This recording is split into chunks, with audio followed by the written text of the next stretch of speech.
Episode 4 of Precious Metal Gents. Welcome back. I'm Zan here with my co-host Brian. And today we have one of our favorite episodes, one of the ones we've been looking forward to the most. And that is going to be dissecting the Brett Favre card hierarchy later in this episode with Ryan at rv.sportscards on Instagram. But first, we'll go through some of our regular segments. We'll save Card of the Week showcase for when Ryan is on so that he can talk about his experience on a recent eBay transaction. So after our episode last week, I got a couple of Beckett magazines from my closet. I forgot I had this big stack in there, and I was going through them. They're all from 97 and 98. And I kind of wanted to see what the 96 Select certified cards were doing back in 97, right? We look at them now and we're saying they're so expensive. They're so expensive. And then we talked about at the time how they were very coveted, but what did coveted mean? Did that mean they were $100, $200, or did it mean more expensive? So I was actually pretty surprised when I saw some of the prices, and these were as of October 97. And again, based on Beckett's valuation, which is feedback from hobby shops. And I think there were hotlines that shops would call to report sales. So they did their research. But amazingly, there were several players that were trending at over $2,000. In fact, Frank Thomas and A-Rod both were trading at $2,500. And then Griffey was, Cal Ripken too. And then Griffey was at like $4,000. And you had a host of other guys that were well into the thousands. Chipper Jones, Hideo Nomo, Mark McGuire, Tony Gwynn,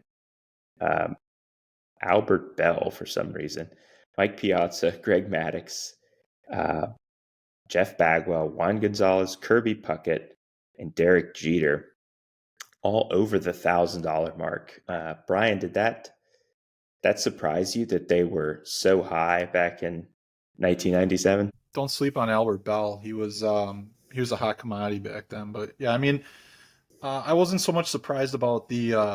Well, I was surprised overall at the prices. Yeah, I forgot. I knew that they were high. I really just forgot what they were going for back then. But I was actually more surprised at some of even like the lower end names or the lesser names. Like I'm not. I mean, they're Hall of Famers, but like Ivan Rodriguez, I think was like 800. Right. On the high end. It was like 500 to 800. Mo Vaughn, 400 to 600, right? Right. Jim Tomei, 400 to 600. Andy Pettit, 375 to 600. How about Kareem Garcia at 400? Kareem Garcia, the legend himself. It was funny to see Larry Walker. Well, this was, I guess, before Pedro really, stepped in the spotlight. But Larry Walker, 300 to 500, and then Pedro, 150 to 250. I mean, it was just it was some of those prices that were a little bit more shocking to me than the higher ones. But pretty surprising though. They put the common cards even at $100, and you can get a lot of those guys now for in that $100 to $200 range. But it just goes to show you that there are sets back from the 90s that even when they came out, they were pretty highly priced, and they continue to be so. All right, let's hop into mail day. Brian, you have another haul this week, so take us through what you picked up. Yeah, it was kind of like it was some cards that were coming in last week before we were or after we were recording, and then filtering into this week. So it's kind of a combination of like a week and a half or so, but yeah, it's still a good amount. So I got the 96, speaking of the Mirror Gold, I got the 96 Select Certified Mirror Gold Favre. The print run at 35. So we just talked about that last week. And then it was previously sold on, was it Golden? Golden. Yeah, it was previously sold on Golden. I was going to bid on it. I went back and forth. I decided not to. And then I was going to, and I forgot about it. So I missed it. And then all of a sudden it came back, maybe like a couple weeks after. 3 weeks after. Yeah, I think it's probably 2 weeks. Yeah. Posted on eBay. And I figured, okay, well, it's probably going to go a little bit lower actually, because when they sell back to back like that, like people try to beat that last comp. So put in a decent bid. I got it for a good price. And then now as we're recording this, another one popped up, another PSA 8. So mine's a PSA 8, and then another PSA 8 just popped up on Probstein. So it seems like when they like one pops up and goes for sale, it's posted for sale, then more multiples seem to come up, and that card doesn't really sell very often until now. So I was happy to get that though. Yeah, it's like price chasing where they have, they see one sale, so the next one comes out, and they're like, well, those sales did pretty well. But if you were paying attention, the golden sale was higher than you buying the very same card on eBay. Not sure Yeah. what the story was there, but interesting. So keep going on who we picked up. And then I picked up the 93 Finest Refractor Brewers set from a friend, a dealer friend that he actually bought. He did a deal a few months ago for the entire 93 Finest Refractor baseball set. All of them refractors, all raw, all in card savers. He met the guy, was coming into town. He met the guy at an airport to buy it from him. And then when he got that, he was like, "Here, are you interested in these brewers?" And this has been a thing for like, I was supposed to pick them up from him like months ago, and I just never did. He was just holding them for me, setting up at shows, and he would always set the brewers aside. So I got the entire raw brewer set, 93 Finest Refractors. The main one in there being the Yount, and then at the time the Listash. He's in the green All-Star background, which is one of my favorites. I love any of the cards out of that set. It's the first refractor set overall, so it's significant, especially for baseball. First refractor set in any sport, but then being baseball, it holds a higher value too, especially if it was football. And then just that green, if you remember, they use that green background on that refractor. It's just a really cool design. But the Yount was How's the greening on the rest of them? Any greening issues?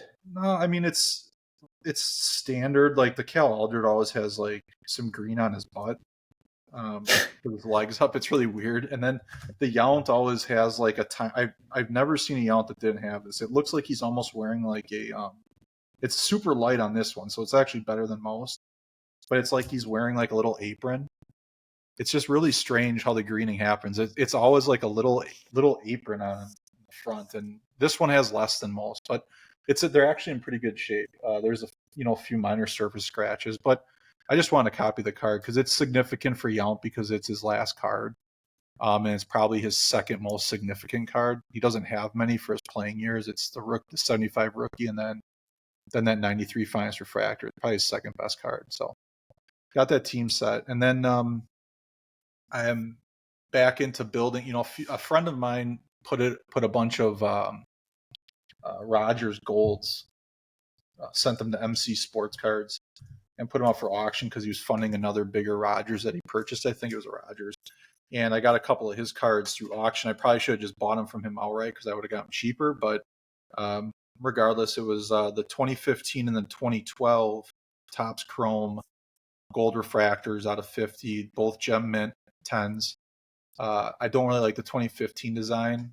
It's probably my least favorite design, but I'm trying to get the whole run of the Topps Chrome and the Finest and the Bowman Chrome golds of Rogers. So I love the 2012. It's one of my favorites, probably my second favorite.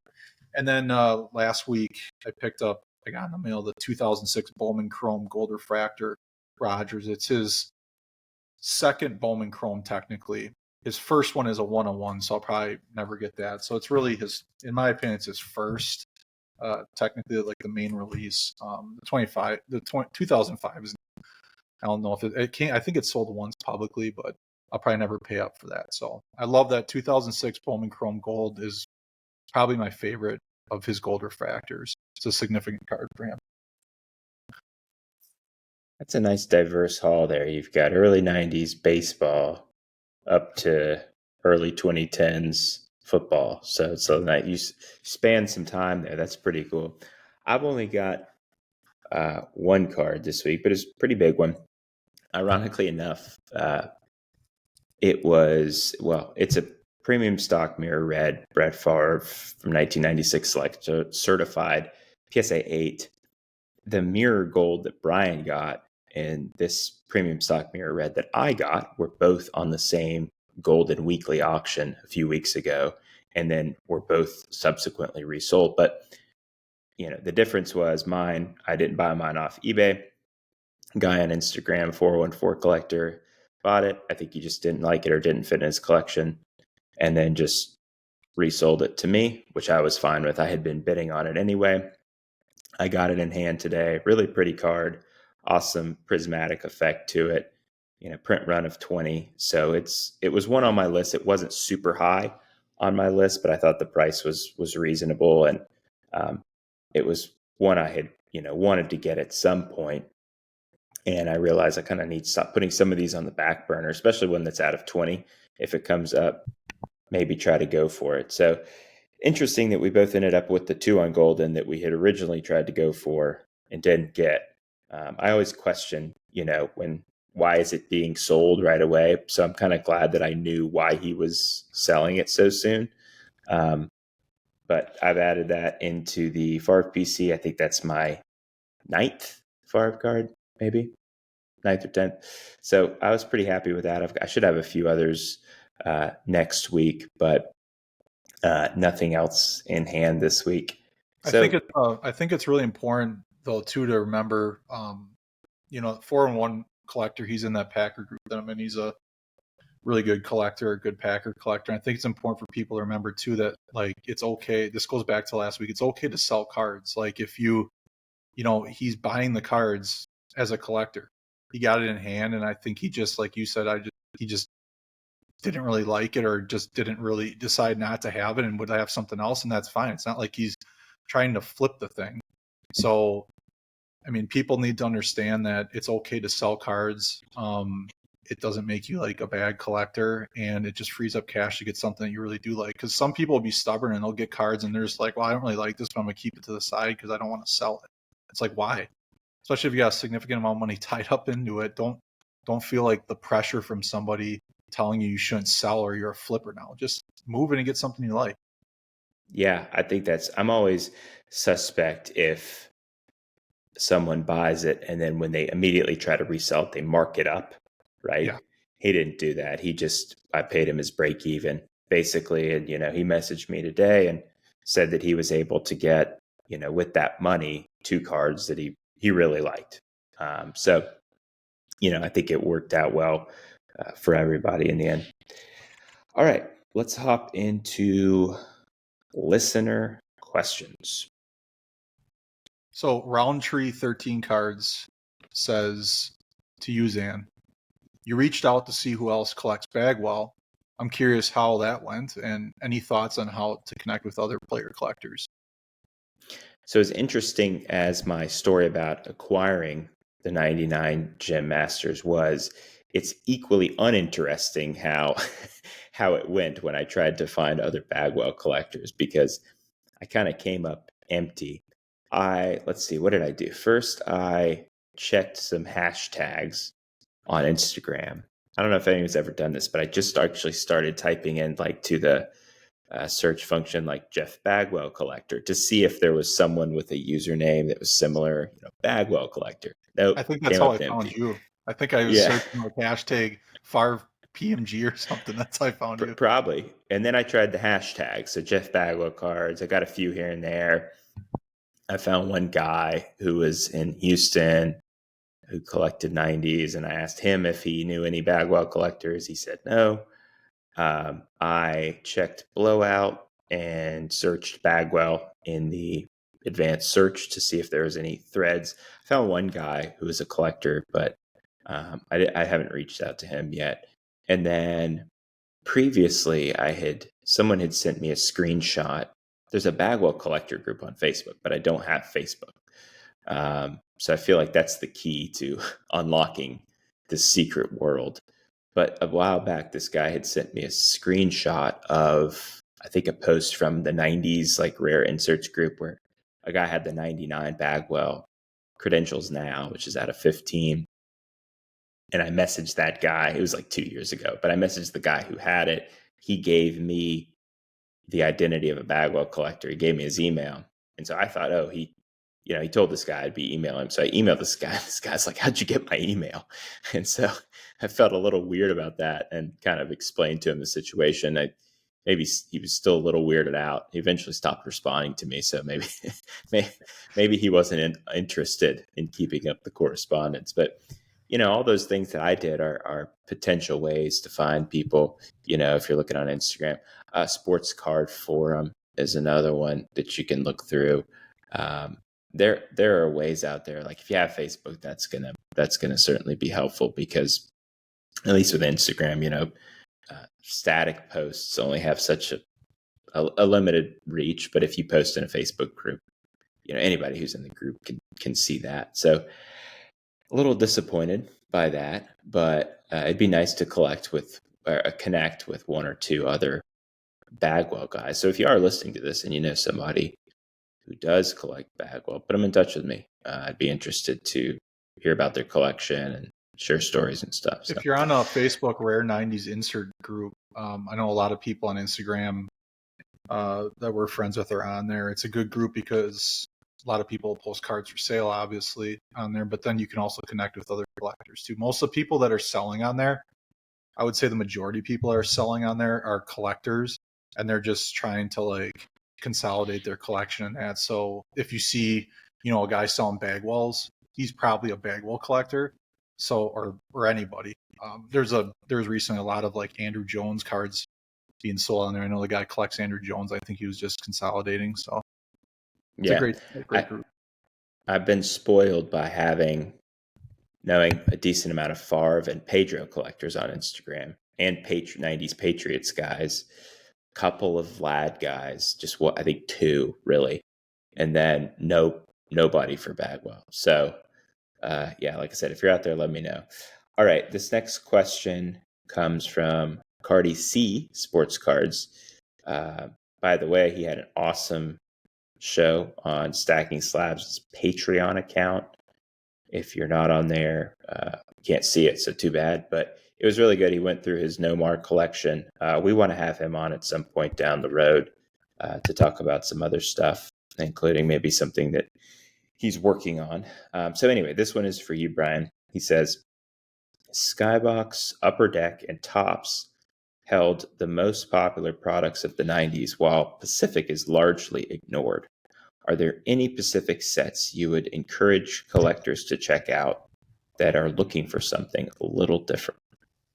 Well, I'd first say to Cardi C, or at least to anybody listening to this, Cardi C is looking for that 24 karat Nomar Garcia Parra. So I know he plugged that on the Stacking Slabs group. But again, if anybody listening to this knows where one of those are, or where one of those is, let us know or get to him. Anyway, with the Pacific sets, there's really two cards that I think are really awesome on the Pacific set. There's more, but these are just my personal favorites. The 92 Pacific Prisms.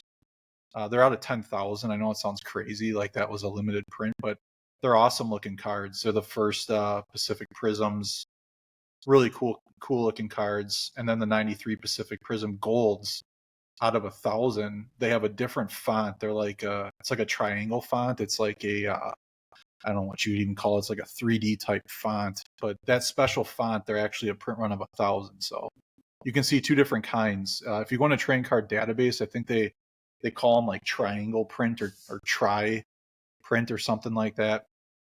But those are, I think, the rarest of the Pacific Prism Golds. But those two cards, really any of those Pacific Prisms, I think are really awesome, especially the Golds. I mean, they're harder to find. I know the print runs are high, but they're harder to find, especially clean copies, than the print runs suggest. Yeah, those are really nice cards. They definitely are, were an inspiration to a lot of mid 90s and late 90s sets. The one I wanted to shout out was a football set, 1998 Pacific Revolution, and in particular, the Shadows parallel, which is one of the more underrated parallels, I think, when we're talking about late 90s. It's numbered to 99. It has, it's not stamped, it's just, ink serial number. It has this cool swirling effect. It's almost kind of sparkly in the light, and they are really cheap. I remember I got think I got a Ben Coates for like under $10. You can find them on ComC and eBay, and that's a nice set. And then Pacific Omega, that's also 98. It's an okay design, but if you like having multiple parallels to chase, they've got for the rookies of that year. So Manning, Moss, and Woodson, they've got several parallels from red to 75 all the way down to gold, numbered 1/1. So there's definitely some stuff to enjoy. I used to collect Omega, and I think it was Aurora maybe for baseball. So there's definitely a number of sets out there. And Pacific, I think a lot of people like the Kramer's Choice cards as well. But there's a lot to check out. Check out tcdb.com and kind of go through it, and you can acquaint yourself with some of the images there. One of them I just thought of is, did Pacific have that 98 in the cage insert with Mark McGuire during the run where they had like that cage die cut on the card? Is that Pacific? That is, yeah. I'm trying to remember what. Yeah, that was a big one because it had the. I think there were this is like all off the top of my head. 1 in 20 packs. Here, I'm looking it up. Yeah, okay, here we go. 1999 Pacific Crown Collection. Yeah, in the cage, 20 card set, 1 in 145 packs. That's an awesome. I think there was also. Yeah, I think there's also a 98 for. Yeah, there was in the cage deck. That was the first year because I remember the McGuire. But those are really nice. Check those out. They had some really cool die cut inserts that were if you live through the 98 home run era, that's a really iconic set for that. I know that was really big back in 98. So yeah, that's cut some good. Pacific had some good sets, and just because I don't like them that much doesn't mean they're that there's not something for other collectors. So check them out. All right, last one for this week. Keep sending them in because we need some more to answer. This one's from @Iowa_Dave_sports_cards. Go check out his podcast, The Shallow End, if you haven't. He asks, what are some of your favorite non-serial numbered cards or sets in your collection? I have 4 of them, and these are all Favres. I picked out Favres just because this is a Favre episode. So the first one being the 1998 Fleer Ultra exclamation points. It's like an acetate card with the gold foil exclamation point and dots behind it. It's a clear card other than the sparkle design in the back. It's really an awesome design, one of a kind. I've never really seen one like this. I don't know if they ever made something even close to this. And then number 3, so counting down, probably in the order of how much I like them. My favorite die cut of all time, the Hot Hands die cut 97 Flair Showcase Hot Hands. So that's a really, really I don't know if it's underrated, but it doesn't get as much love as it should. It's not serial numbered. So nice. Yeah, it's just, I love that card. And then I know you love this one, the linchpins.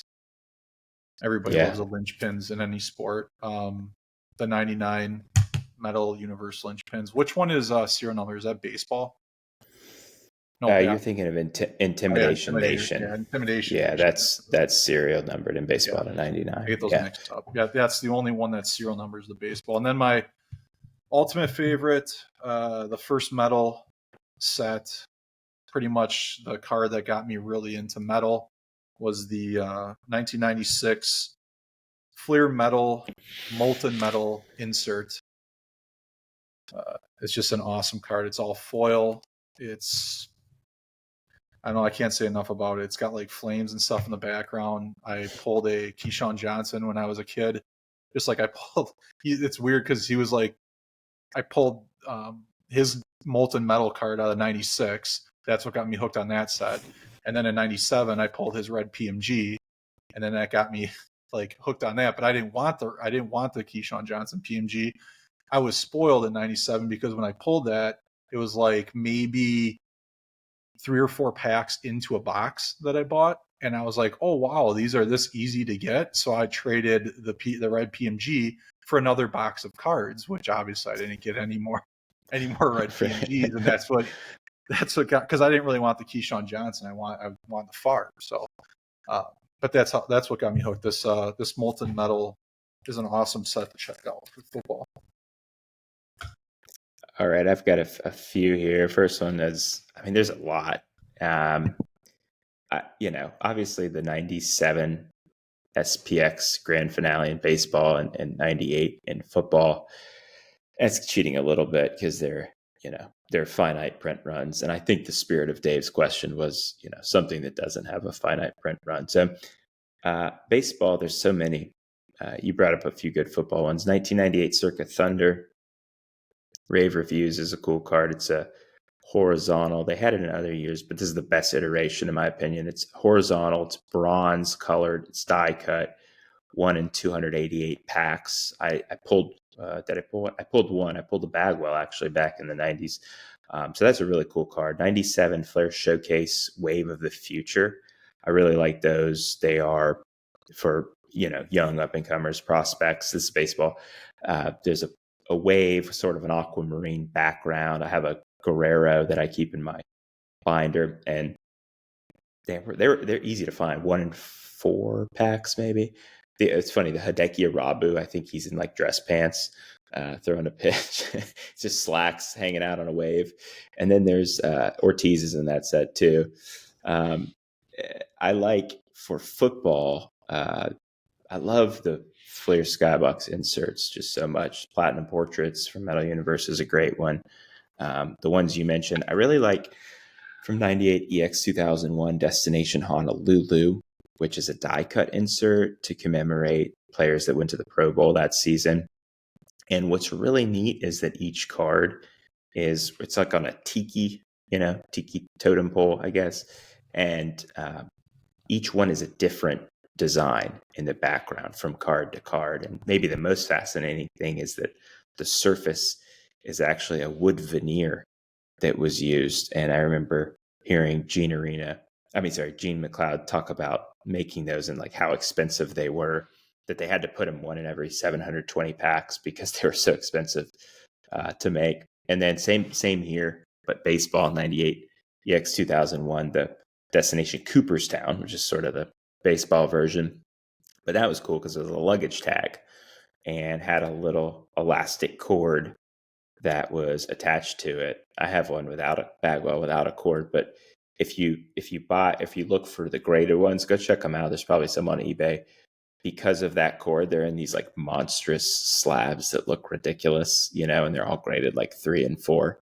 But there's so many out there. It's definitely a fun pursuit. I think we'll probably do an episode in the future about our favorite inserts or unnumbered cards from the 90s. You got anything else, Brian? The Destination Honolulu is the one that it always has the crease in the back. So if you can find one, they're almost all creased, and they always grade like a 3 or a 4. If you can find one that's not creased of any player, just buy it, because you're always going to find a collector, because I think there's maybe a handful that aren't creased. I actually saw Barry Sanders, I think it was a Barry, on eBay last year or a couple of years ago without a crease, and it sold for a ridiculously low price.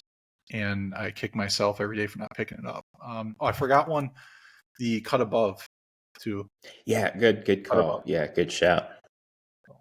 And that was in baseball, basketball, and football, which was cool.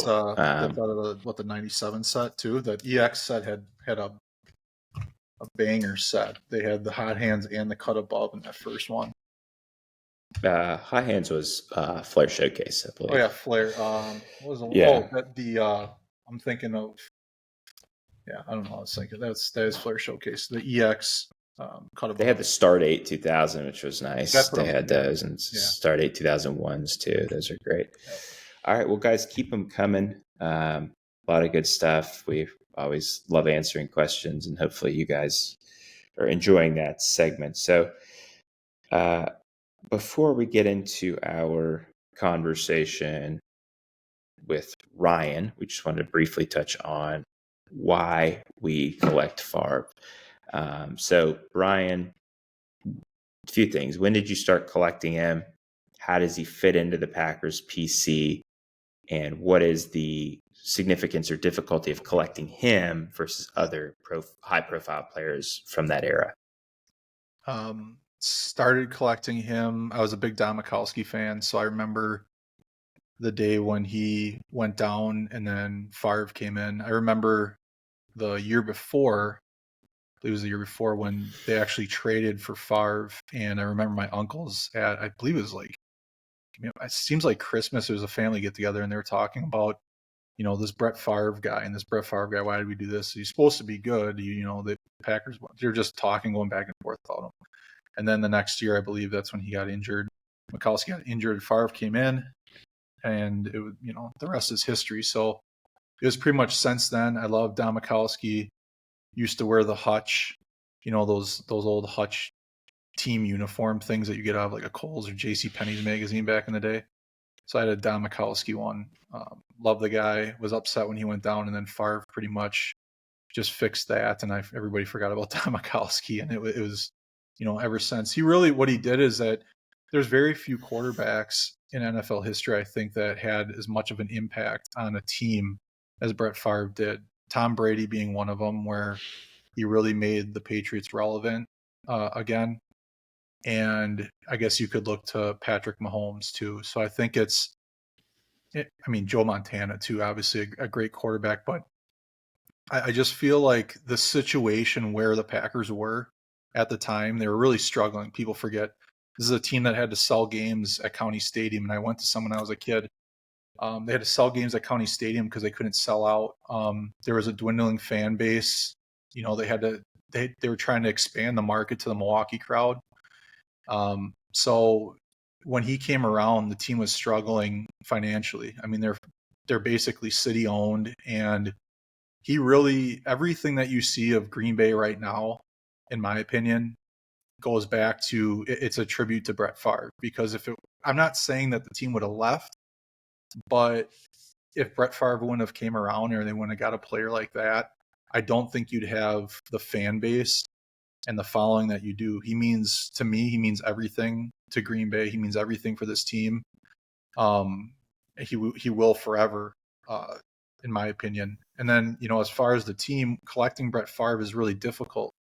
And I hear a lot of people talk about, Barry Sanders collectors, Jerry Rice collectors, all that. Yeah, their prices are expensive. They're more than Favre.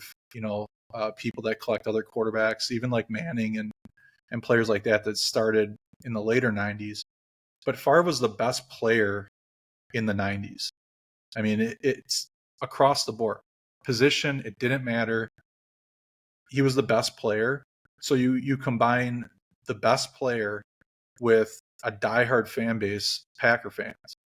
And it's very difficult to pick up his cards because you have this cross section of people. And Packer fans, let me tell you, like the 90s Packers group that I'm in with Ryan, who we're going to have on in a bit, and then some other Packers collectors, they're cutthroat. Like when a card goes up, a bunch of great collectors, but everybody goes nuts for it. It doesn't matter if it's a common player or if it's Favre. So you tie in Favre. I represent, or I refer to the Packers collectors fan base as like if Jordan were a team. It's kind of like that. Like anything that comes out of Jordan, everybody's on it. Anything that comes out Packers, everybody's on it. And Favre's part of that. And the fact that he's, one of the best quarterbacks of all time, it's added layer of difficulty to get his cards. But I love it. That's the chase. That's why we love it. What about you? So, living in Georgia as a kid, this is before the era before DirecTV. So actually my first real look at him was in 96 when they played the Patriots in the Super Bowl and beat them. And that was, of course, his second MVP year. He won it 95 to 97, all 3 years. And so I made it kind of a priority at that point to try to watch what I could. And, there's Sports Center highlights and everything like that. But having a quarterback like Bledsoe that was effective and solid above average, but relatively unexciting, Favre was, he's nicknamed the Gunslinger for a reason. That was he and Bledsoe and Steve Young. Those three were the first 3 jerseys that I bought when I was, 10 or 11 or whatever it was. So those were kind of the guys of my childhood that I most closely watched. Quarterbacks have always been leading the charge on popularity. And so, as I grew older, I, especially now, I've kind of grown to appreciate how Favre as a player and as a person, and not appreciate him as a person isn't so much like an endorsement of maybe what he does off the field, but sort of the humanity and these mistakes that he's made in the past, and there's a lot of them, but um, I think he's done his best to try to learn from some of them, and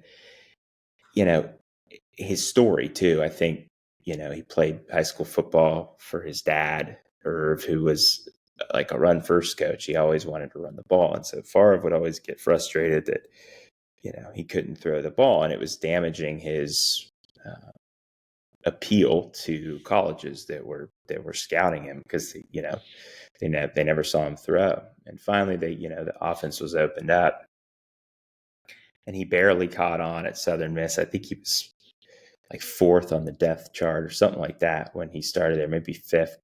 Worked his way up, was not a coveted prospect, right? By the Falcons drafted him. Packers didn't trade a whole lot for him, but Ron Wolf saw something in him, that he wanted to build around, and kind of the rest is history. But yeah, I think that, and I like being a non-Packer fan Favre collector, just because I feel like, you guys have the Packers chat, you're all Packers fans, and almost all the Favre collectors I know are Packers fans as well. But I always thought, like, if I could be a fan, if I weren't a Patriots fan, who would I be a fan of? I think it'd be the Packers or the Steelers, mainly because of the tradition and like the committed fandom of all the fans. I've always appreciated that about both of those franchises. So there's a lot of reasons, but I like like the competition. Yeah, I like how you brought that up about the Favre as a person, because I feel like that's another thing that why he's so attractive to fans and collectors, but fans in general. In Green Bay, everybody appreciated the fact that he was like a kind of a flawed human being, but he kind of embodied, and it still embodies, like, all of us. We're not perfect.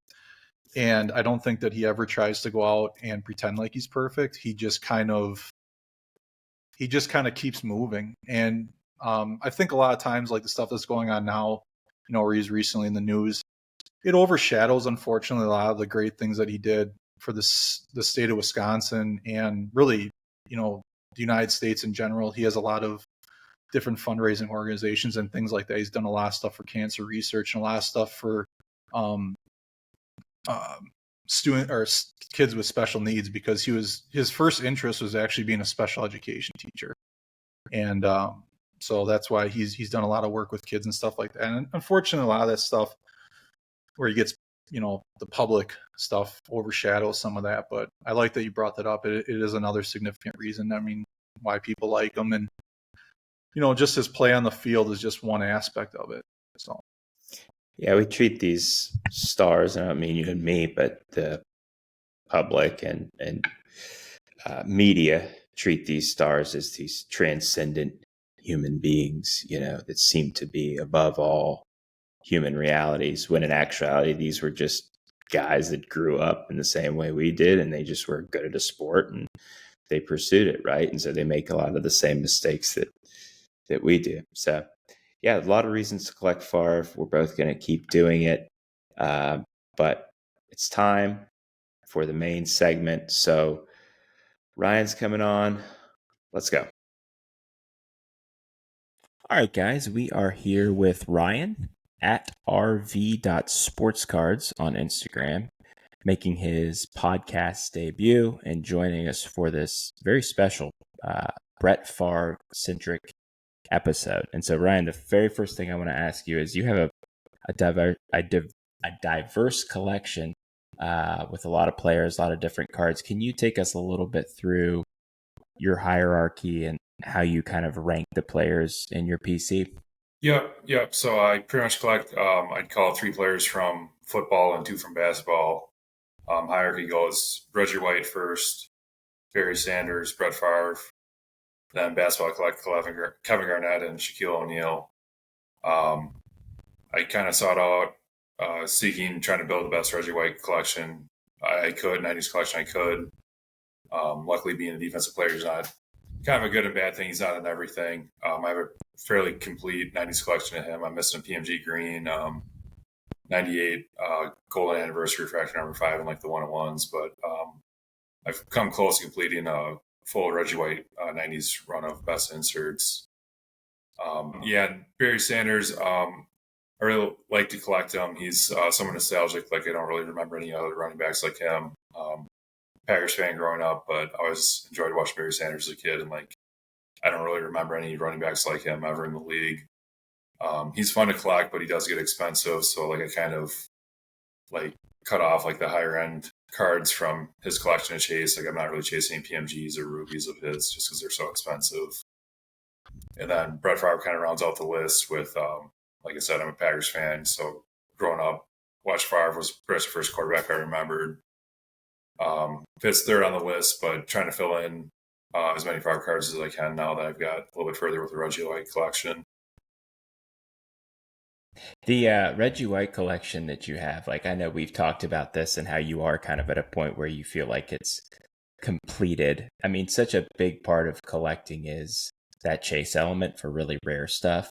And when like the 2 or 3 cards you need are super rare, do you feel like kind of a relief or is there satisfaction? What is that feeling like? It's kind of hard to describe where it's kind of like there is that like, okay, I'm pretty much set. Like I built a collection better than I thought I ever could, but it's kind of like, what's next? Like, I don't know if I'm going to go out and say maybe like, what would I do if this Gem Masters becomes available? Would I just like sit on sidelines and let someone else bid on it? Would I consider selling most of my collection and go get it? I'm kind of content where I'm at, where I think I'd rather just kind of keep what I have. And then being that he retired after 98, he doesn't really have cards in 99. He has some nice autographs, but they're not really appealing to me right now. Maybe someday in the future, maybe I chase his autographs, but I'm kind of content where I'm at with that right now. Do you put all 3 of your football guys above both basketball guys, or are they kind of intermixed? Definitely Reggie White and Barry Sanders are definitely above the basketball guys, and then I'd say it's close between Favre and Kevin Garnett. And then Shaq last. You kind of got in a groove with him too, where I was able to kind of make some connections, pick up some really nice Kevin Garnett cards, and kind of build up a nice collection over the past year or so. I'm just kind of been enjoying that lane, and just kind of like having a basketball guy. I want to collect Michael Jordan at one point, but he's just too expensive. Yeah, he really is. It's cost prohibitive at this point. Yeah, and Shaq too. Like he has some nice stuff. It just seems to be difficult to land his cards. Like Kevin Garnett too, just kind of a sweet spot with nostalgic about him and just kind of like chasing his cards and seem to have a lot better luck tracking down his cards than the other guys. We had Andy on the second episode. He said that he wanted to eventually get back into Michael Jordan too. Is that, I don't know if he wants to consolidate into like just a few high-end Jordans, or when you say like, you know, you want to get into some Jordan cards, are you talking about like some real high-end stuff, or you just want to pick up a decent collection of his down the road? Maybe down the road. Right now I feel like the ship kind of sailed where I'm kind of content collecting what I collect and just sticking with that. So you mentioned Barry Sanders in your collection as a pretty decent portion of it. There was a recent sale in our Packers group. I woke up to it. Somebody posted that I think the message was like, wow, somebody got a major deal in it. I looked at my phone, looked at the link, and it was a $75 sale of a Barry Sanders 1998 Skybox Thunder Super Rave out of 25. And we picked that for our showcase card of the week, and it ties into what you collect. And you had a unique story with that card. If you could explain that, because there was 3 separate sales of that card, the exact same card, in the matter of about 24 hours. Can you talk to us about how you're involved in that? Yep.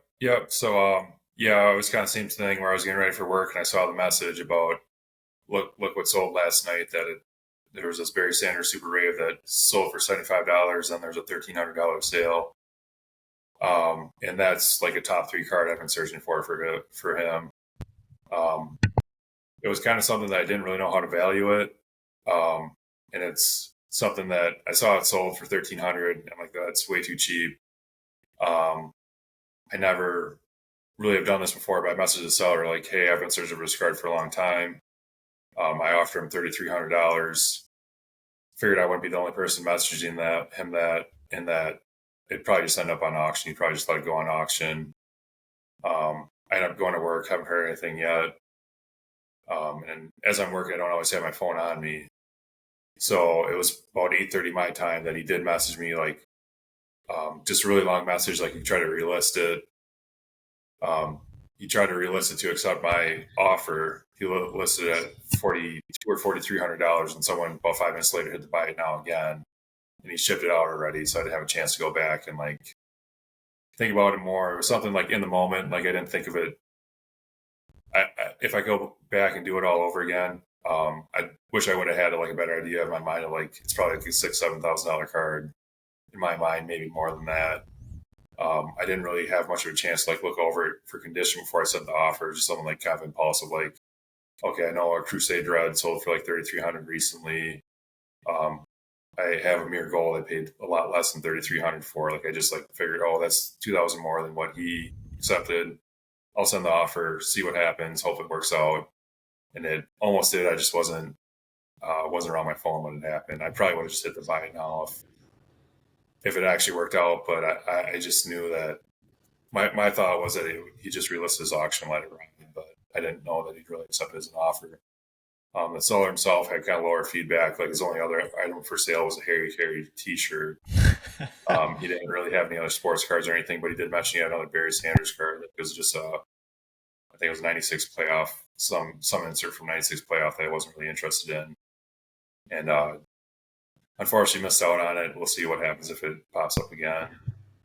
Yeah, the funny thing that Harry Carey shirt, that was like the joke in the Packer chat where he had like, I think it was listed for like $90 or something like that. Mm-hmm. And he had it listed as like rare vintage Harry Carey t-shirt.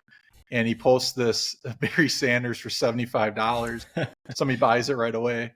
And then they must have messaged him right after that. Was somebody else messaged him and was like, hey, I'll pay this much for it. So then he just canceled that $75 sale, posts it. Somebody pays $1,300 for it. So then he's probably feeling really good. Like, wow, this card that I thought was less than my Harry Carey t-shirt sells for $1,300. And then there's a bunch of other people, and me included. Like, I think I offered him something too, like, hey, just list this again, either at auction or I'll give you like $2,700 right now or something like that. And he just ignored me because there's probably a flood of people messaging him. And then he posts the thing. Right where I was at. It was just like crazy. one of those things that I just kind of, kind of question ethics of like, it's not really right to message the card after it's sold. But in that situation, it's like, yeah, I'm probably might be my only chance with this card. Wish I would have done some more, had a better idea of like what a fair offer is before I sent it, but didn't work out, unfortunately. We can all say that we haven't done that, but we've all done it where we've messaged them. And my favorite, I had no interest in this card, but I really wanted to see it go to auction to see what the bidding war would be like. So I just was like, I messaged him. I was like, wow, that's a great card. Probably like $10,000 to $12,000, just to see if he would relist it for auction. But it didn't happen. I mean, if you're a seller, like do 2 minutes of research or run it for auction or set it for like a really, really high price. So that's what he should have done when you were like, hey, I'll offer you this. He should have set it for like $30,000 or best offer or something like that. So nobody would hit bin right away.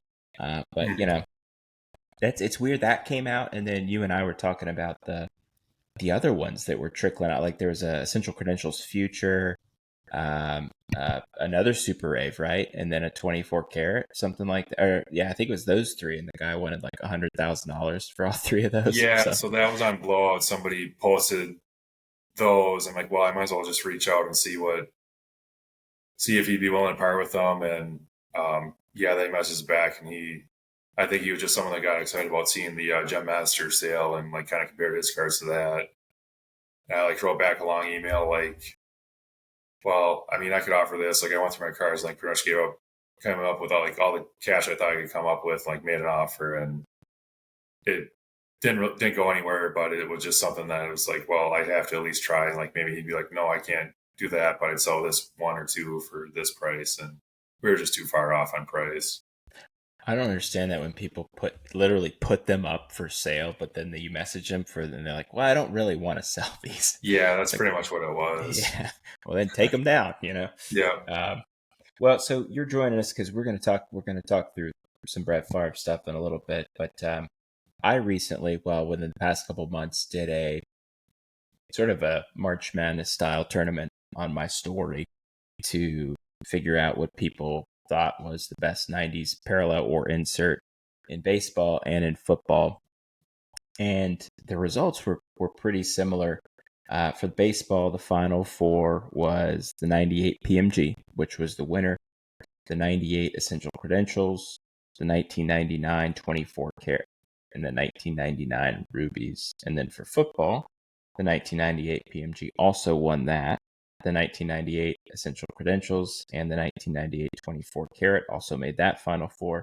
And then the lone different seed was the 1997 red and green PMGs.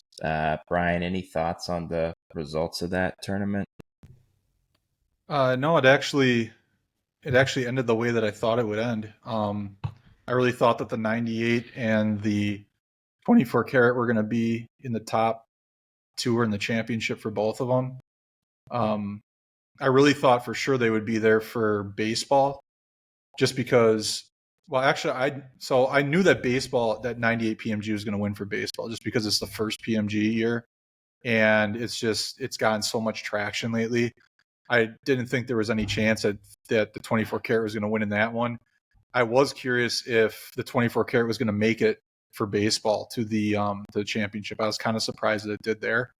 And then with football, I thought that the 24 karat was going to get to the championship. I was curious to see what was going to happen with the green PMG with that thrown into the mix. So that was kind of a toss up for me, but really not surprising results, and it actually just kind of reaffirmed what I was thinking. Yeah, one of the more, I don't know if it's surprising, but the narrowest margin was actually in the football semi between the 97 and 98 PMGs. 97, I don't know if I did this wrong, Ryan. I'm curious on your thoughts. I put it as red/green. Do you guys think that made it more slanted towards the 98? Like, should I have just done green and then done red separately, or was it the right thing to group them together?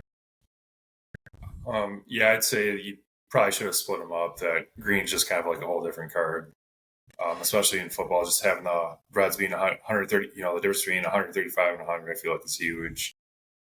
And then just having it still being only 15 green is also huge.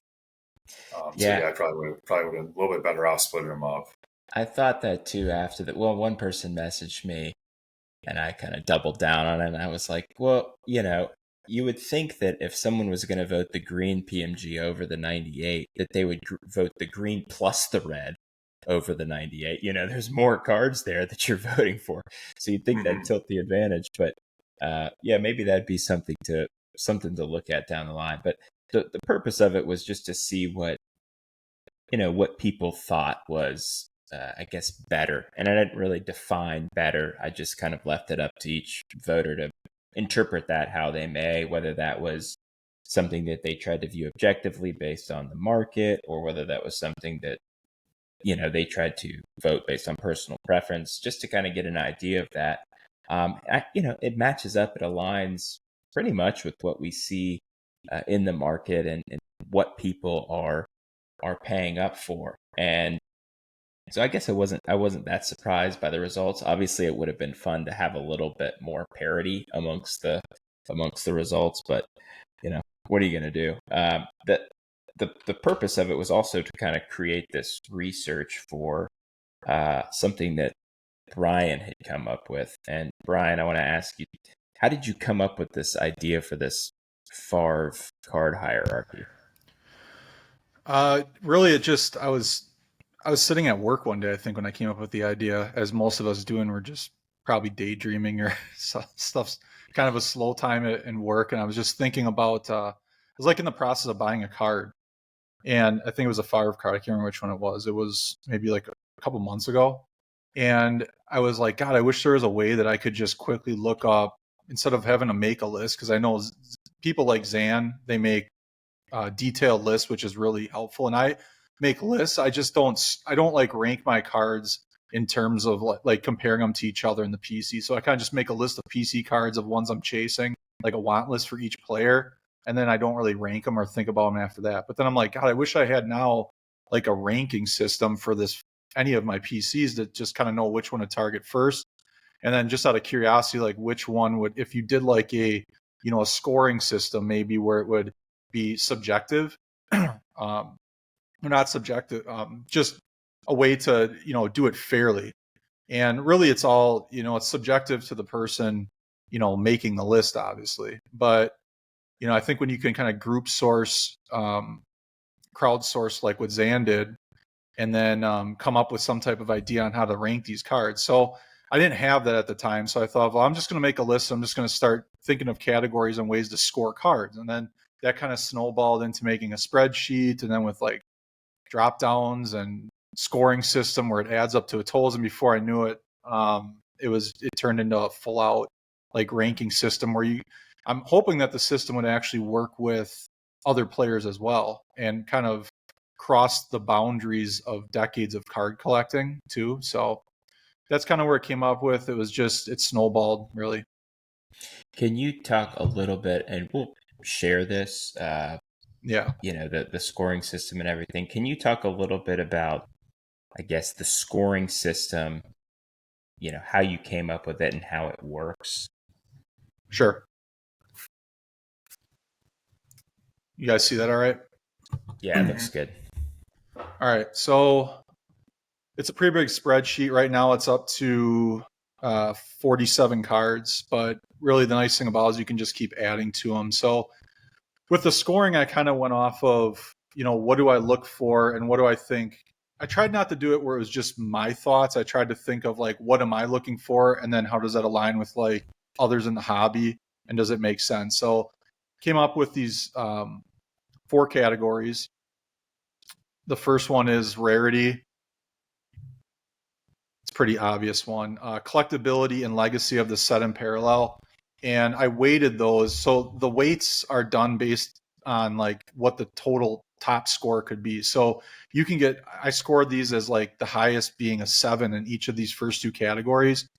And then the highest for aesthetics would be a 5. So the weighting in terms of, scoring, the highest being a 5 compared to a 7 for the other 2 categories. So obviously those other 2 categories would weight higher in the score. And then scarcity being the lowest rating. And it was a rough average of like the last 3 years of public sales, but it's pretty general. It's not like super scientific. So out of those 4 categories, adding them up, and then you get, a Grail score is what I've referenced it. So, and then there's a tiebreaker system too. So like a lot of times you're going to get tiebreakers with these. And again, I just came up with, the highest legacy score being the first tiebreaker, total combined score of rarity and scarcity being the second, the highest aesthetics being the third, and then the 4th tiebreaker being lowest serial number overall. And then the 5th, believe it or not, we get into a lot of those when you add the 101s. The overall tiebreaker is the earliest release of the parallel or insert. So like the earliest card essentially. So all those tiebreakers have come into play with this. So it's, it's kind of a work in progress, but I think the categories, I've done some tweaking. I actually just recently did some more tweaking to the rarity section where I had it too high, and I'm not trying to adjust it based on like what I think. I'm just trying to adjust it based on like what is reasonable. So I think I got it pretty close to where I think it's a decent scoring system. Yeah, and it ended up, we tried to score it without regard for personal preference, which is probably impossible because we have some kind of subconscious bias. But I think, for the most part, the scores ended up fairly close. I know, Ryan, you've seen this by now. Was there anything at all that either surprised you, jumped out at you, or did you feel like it was pretty consistent with what you expected? Yeah, it was pretty consistent for the most part. I thought once it got like the list I saw, when it got like 10 to 15, it starts getting really interesting on how you dissect stuff with like how do you rank Grand Finale versus select premium stock Mirror Red or a Crusade Red. Like they're all very close in print run, all very hard to find. I like the designs on all three. Like it gets tough on how you rank each card, I think. Where like Grand Finale is really popular in basketball, Crusade Red's really popular in baseball, and then Select Certified Hero Red Premium Stock is a football only card, and then it has the shortest print run of those three. Right. Yeah, I think you're right. The Mirror Red Premium Stock came in behind the Grand Finale, Super Rave, 98 Rubies, 99 Essential Credentials Future, all of which have a lot more copies than the 20 in the Mirror Red Premium Stock. But we talked about this a little bit last week where, the Mirror Gold on our list was only 5 spots behind the Mirror Red Premium Stock. And part of that is the criteria, which is like it would lump, serial number 50 or less.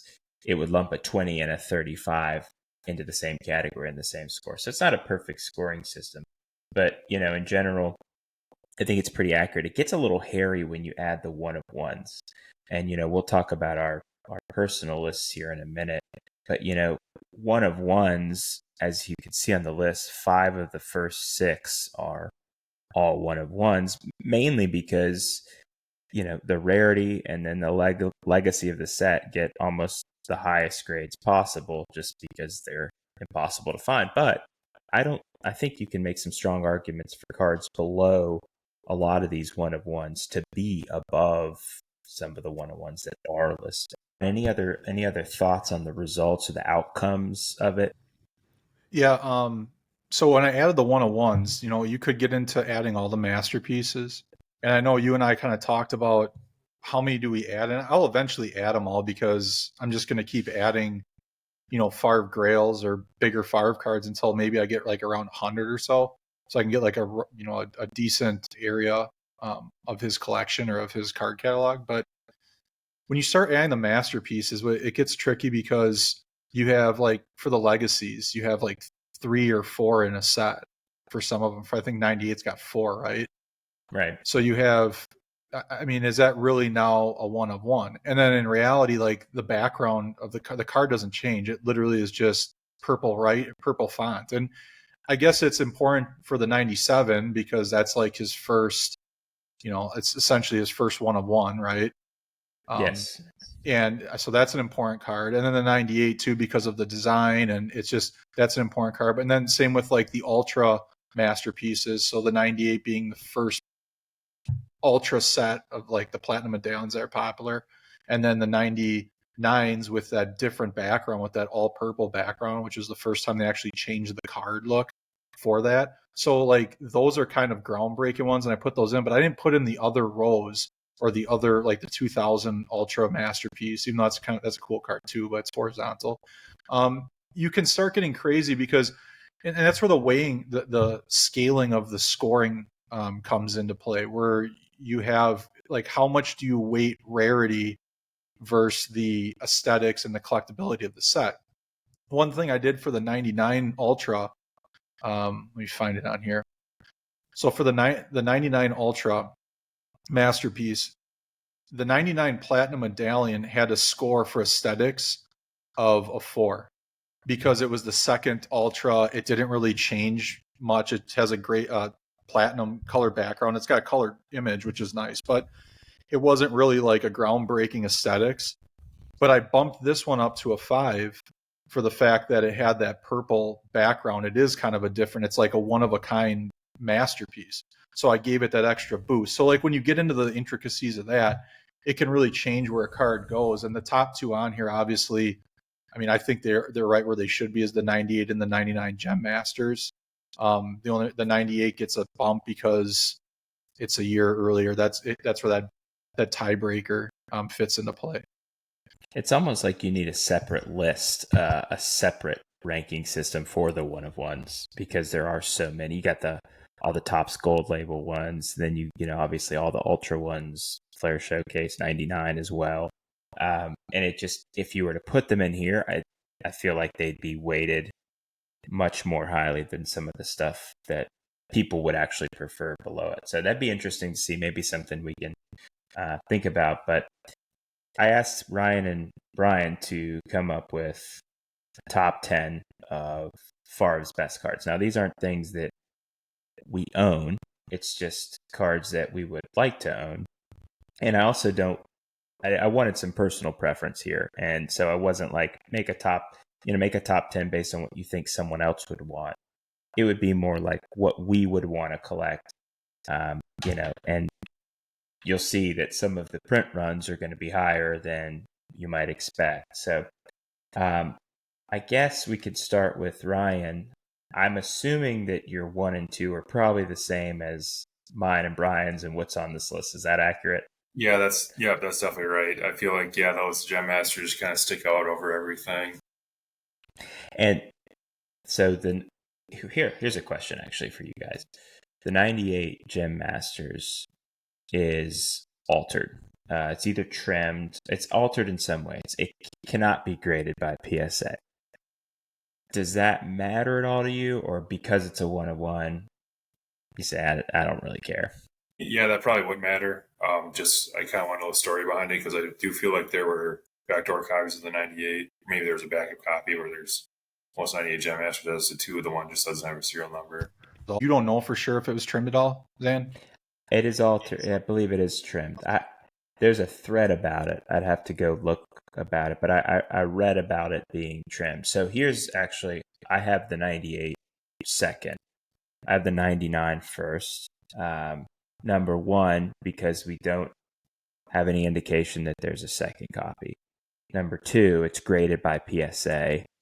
And then number 3, I've obviously held the Gem Masters in hand, and I prefer the 99 to the 98. I think the 98, while it is visually distinct, it's almost too dark for me. Like I watched that Barry Sanders Gem Masters, and I thought, like, it's almost obscuring the background in a way because of that kind of that black effect. So it'd still be my number 2, but I've come to prefer the 99 over the 98. Did either of you guys have the 99 first, or both 98? I have the 99 first. Oh, Brian, you do. Brian, yeah, I had 98 first. Okay. I just feel like 98. Just 98 PMGs stick out so much to begin with, and I just having a Gem Master that, like, it is a kind of different background, but yeah, it just kind of sticks out as like the card for me. Right. 99 for you, Brian? Just 99 because I like the card better. You know how I felt originally with the 98 set, like it took me some time to warm up to it. Though Favre has a pretty cool action shot in that one. I'm kind of like 50-50 on some of the aesthetics of the cards. I will say the football set, I think has better looking designs overall than the baseball. The baseball has like my favorite designs out of that 98 set, but overall there's some goofy looking ones, and I think the football has better action shots. The Favre's is okay, but I've always liked the image on the 99 and that 99 set better in general. So I have that one above the 98, but I mean, they're really close. And I guess the altering does come into play too, but it bothers me. I would definitely go over for the 99 and like a couple other cards on the set. I think if it was like, I would rank that card higher. If this seems like it doesn't make any sense, but I would rank the 98 higher than other cards I'm going to say on my list. But if you put them all in front of me, there's other cards in the top 4 or 5 that I would probably go after before that one, if that makes any sense. I try to like balance it out between what I like the best and what I think needs to be up there. So yeah, that makes sense. That's kind of when push comes to shove, you don't really know what you're going to do until they're laid out, in front of you. I'd be interested. Obviously, Favre doesn't have a NFL PD in the 99 metal set. I'd be interested. I wonder where that would come in. Would that be, if he did, would that be a top 3 for you guys? What do you think, Ryan? Yeah, I guess I'm not the biggest fan of the NFL PD design. I guess the Gem Masters are pretty cool though. Now that I think of like how the Gem Masters look for the NFL PD are pretty cool. I don't think it quite make my top 3, but it'd probably be like a fringe top 10 for me. Yeah, I think you're probably right. Ryan, what is your number 3? I have the 98 essential credentials now for my number 3 also. And Um, just why do you something like with that card? just kind of it has a yellow and green background on top of being number to 4. It just kind of sticks out as like an awesome card to me. I have an Antonio Freeman. I absolutely love it. Like it's just a cool card and just kind of like it's not like a true color match, but it's like got a nice color match with the Packers uniform. And Brian, you're the same Yeah. result for you for 3. Yep. Yeah, That would be number 3 for sure. same for me. I think it's just obviously we talked about it last week. I mean, that 98, the 98 nows 1 through 10 especially. I mean, never see them. Ryan, have you ever seen a picture of a Favre or no? I haven't, no. Yeah, I still don't know anyone who has. So, all right, we're right on track. We got the same 1 through 3 in some order. Ryan, what's your number 4? I went with the PMG green for number 4. And how about you, Brian? Same thing. Yeah. PMG green all the way. The color match. I love the 97 set's my favorite. I'm trying to think if it would make a difference if it wasn't a color match for me, but I still don't think it would. Like, I'd still have to put a green in there regardless of the player. Ryan, let me ask you this: Does it matter to you or have any effect on your preference, knowing that there are a decent amount of fake greens floating around out there? Yeah, so that does definitely affect it. So not Brett Favre, but I was the underbidder on a Reggie White PMG green on PWCC last year, and it was something that like serial number looked good. It was actually a lower grade, which I felt better. That was a pack pulled version, but it was something like in the back of my mind. It was graded by BGS. It was something like as I was bidding, like I really don't want to spend this kind of money and have an issue either crossing it over to PSA or just leave it in the BGS slab and have that doubt in my mind of like, could this possibly be an altered version, even though the serial number looked good with people I referenced it with. It was just something that like stuck with me with having the fake serial numbers out there definitely bothers me. How about you, Brian? I think it doesn't bother me because again, you know that I'm like a 97 PMG simp. I just try to weed through the mess that is the BGS slabbed fake serial numbers. It is frustrating, you know, like I shared the story last week and you guys are aware of the story of the Freeman that I got screwed on. But, you know, as I've come to learn what the serial numbers look like and that it's more of like a nuisance, but it doesn't bother me.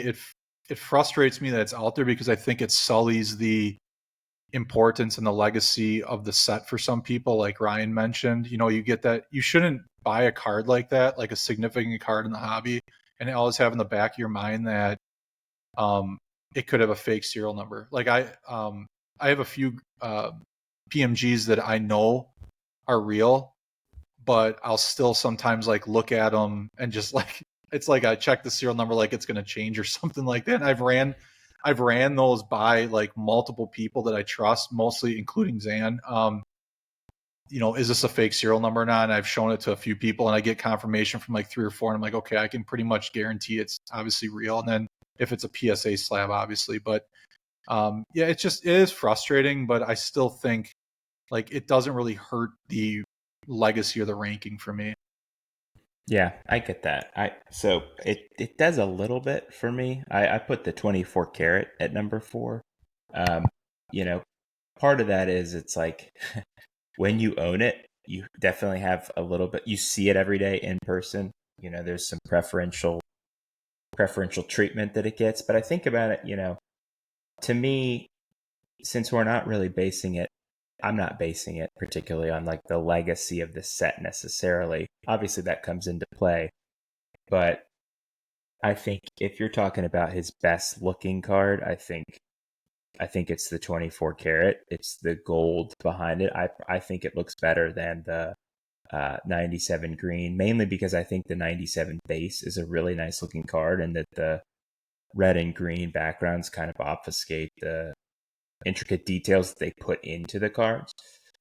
So I put the 24 karat gold. There's only 9 more copies of it. And with all the fakes that are floating around, you see fewer copies of it, whether it's fake or real. I mean, you have all these Favres that have come up with missing stamps as well. So I had to go with that. But the green PMG is on the list. Do you guys have any qualms about me having it that high? I don't know. How I about think you, Brian?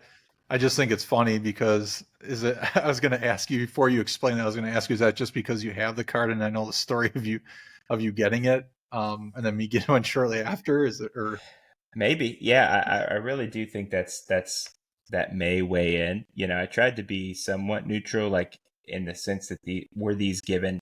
If I was given the opportunity to buy one of these, like I wasn't doing this from the perspective of getting them free, because I do think for me, like, the cost benefit weighs in. So I actually, that's one point I forgot to make, which was I think I would rather have a 24 karat gold at its price point over a real green at its price point, which is maybe 40% of the cost of a green.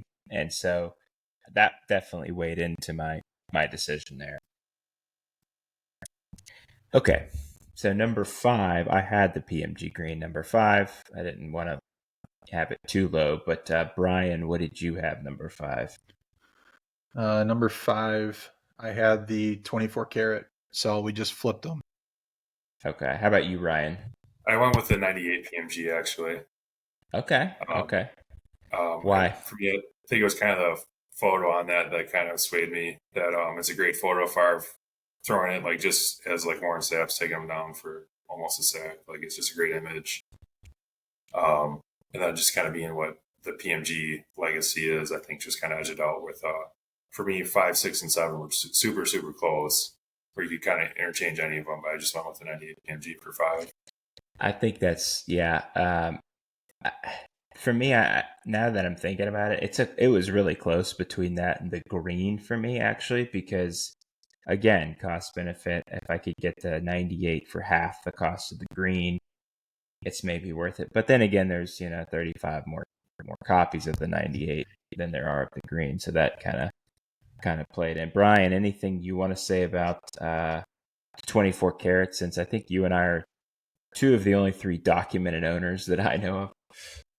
Yeah, I know of the fourth one that I can't remember the guy's name on Instagram shared with me. He knows somebody that has a raw copy. I think I shared that with you a little while back, but I think there's 4 out there. But yeah, I mean, they obviously don't come up. I'll never forget like my acquisition story for that card, where I was, at a wedding. I was kind of like hesitant on bidding. I know it was like the whole week process leading up to it. Like, is this card going to actually stay low enough where I could have a play at it? Then it comes up and it's down to like the last hour, and I'm like, wow, this thing's not getting as high as I thought. And I know you and I, Zan, we talked about like, do you know of any like big bidders on this? Like, I was thinking of a few people that we know that are 90s collectors in general, but then there's some Favre people too that have way more liquid funds than we do, that might drop a huge amount on this, because this thing came up like within a couple weeks after you got yours, Zan. Yeah, I had been pestering Sean, who goes by at San Antonio Spurs. I think it's 5021. He has a PSA 8. I'd been bothering him for like a year about his, and then one came up on eBay, my PSA 8, and yours came up maybe a couple weeks after that, and I was surprised because I knew that I took the one off eBay, and I thought, okay, all these people who didn't get that one will be going after the one you had, and I was like, I wasn't like super low, but I was thinking it was gonna could have gone for twice that price, Yeah. based on how infrequently it comes up. So I think maybe that was time of the year. I don't know. There was maybe different things that played into that, but a real stroke. Yeah, I love of the fortune card. I for think you.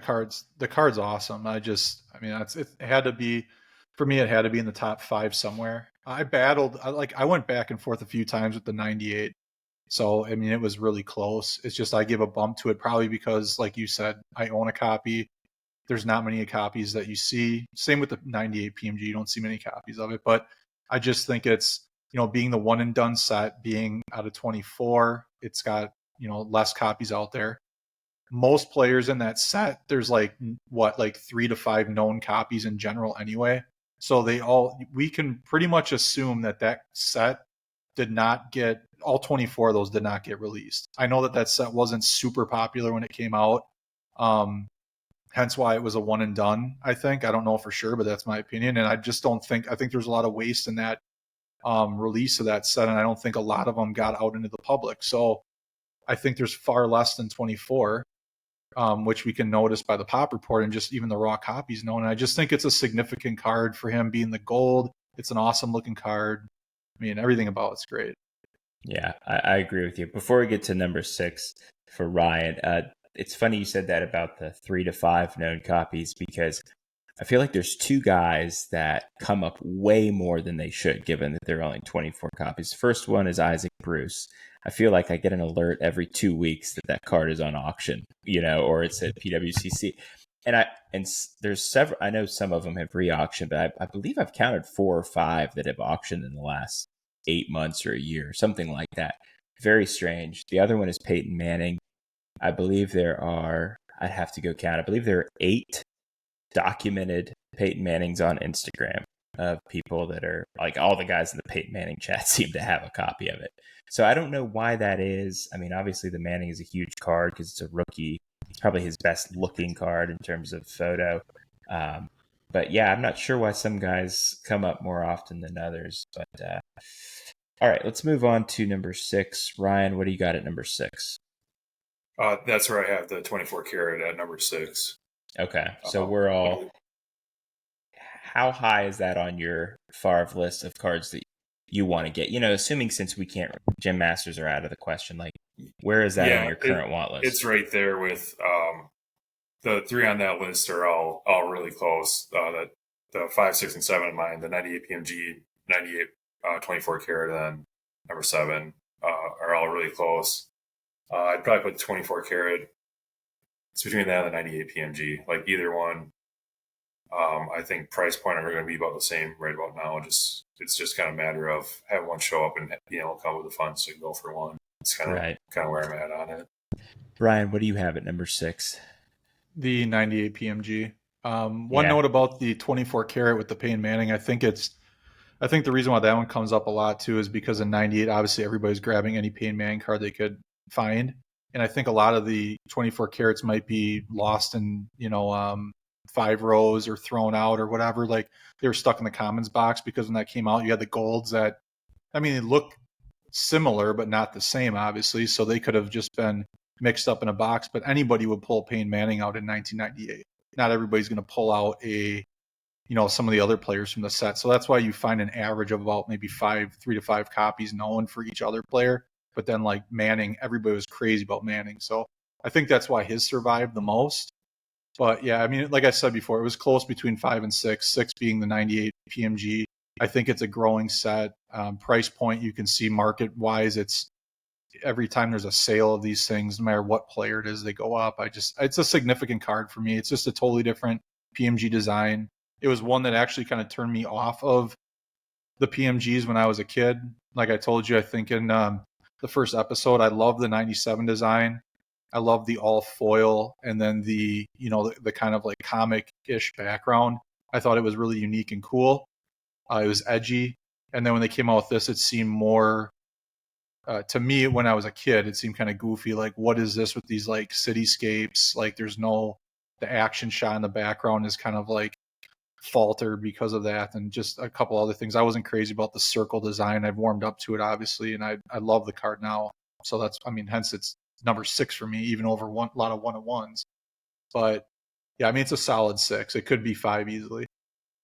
I have it 6 too.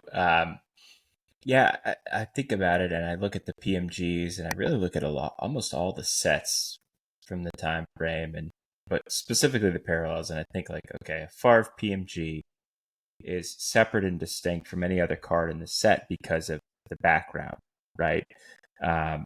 And 97s had different backgrounds, but the green and the red obfuscate that.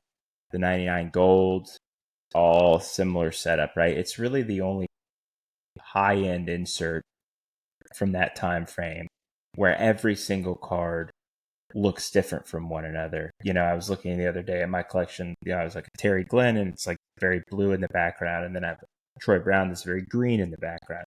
So I think there's it's grown on me a lot too, like it has on you, Brian. But it for being out of 50, it remains very difficult to find copies of. So we've all got the same top 6 in some order. We got to give people something a little bit interesting here. Ryan, what do you have at number 7? I got 97 rubies. Oh, come on. Yeah.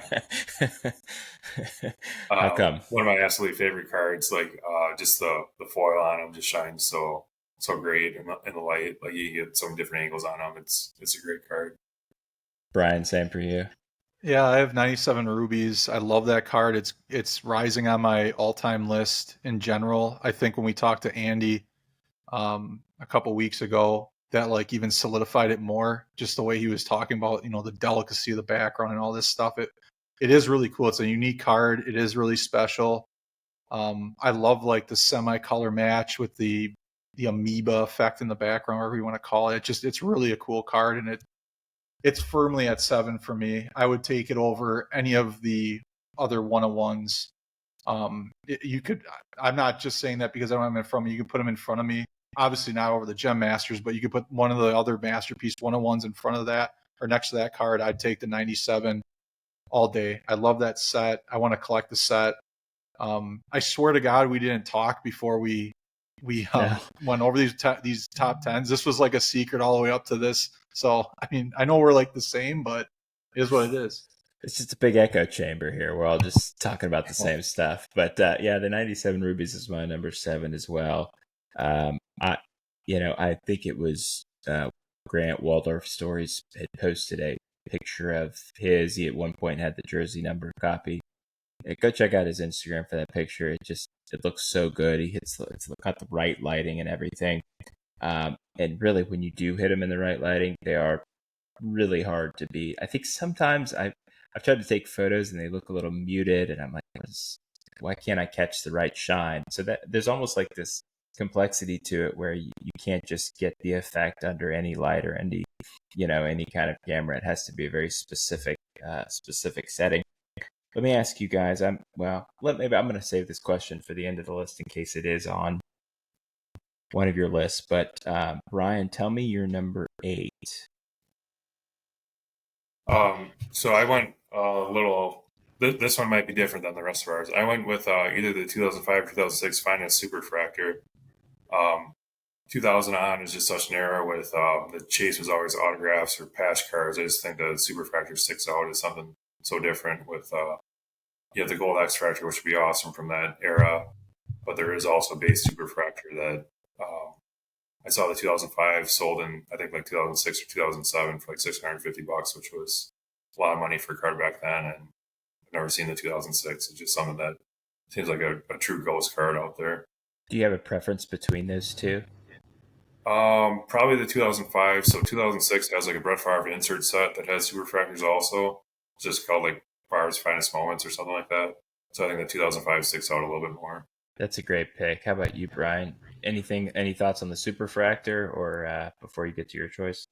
It's funny because I was actually going to mention that, everybody has to do like an honorable mention, right? You can't just make a list of 10 at the end. When we were done going through this, I was going to make a mention of a few cards, and one of them being his first Superfractor. So he's got a 101 in the Bowman Chrome set. That Bowman Chrome Gold is a 101. But really, it's got like the gold border, and it's not really anything different. It's kind of like these masterpiece cards that we talk about. But that first Superfractor, I was going to mention that as being an honorable mention for my top 10, but it's not in my top 10. But I love that. I would go for I agree with him. The 2005 would be my pick. I love that set. I love that Finest set. For me, the number 8 is the 99 Masterpiece with that purple background.